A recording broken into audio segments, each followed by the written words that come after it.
the land of the Turkmen. Between the Jeyhun River and the Hazar Sea, the wind of the Turkmen land rises above its deserts. Its blossoming lowers are as precious as the apples of my black eyes.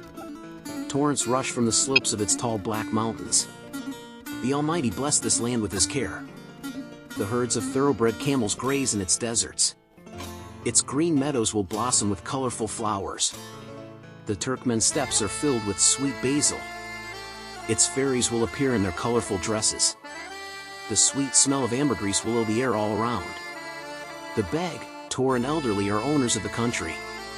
The beautiful land of the Turkmen will be filled with populated and prosperous villages. He is a son of a brave man, his forefathers were brave. Gorably is his brother, his enthusiasm is high. If hunters hunt for him in the mountains or steppes, a Turkmen, the son of a lion, won't be caught alive.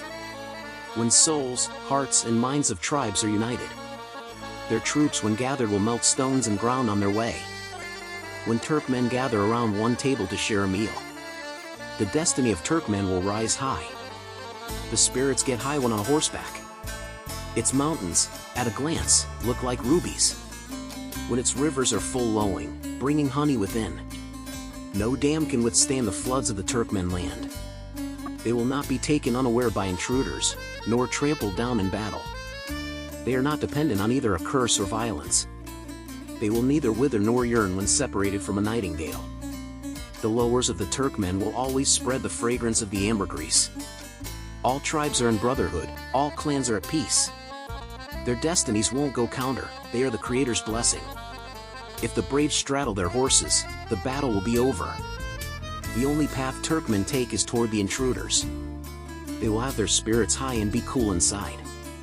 They will crumble stones, nothing can stop them on their way.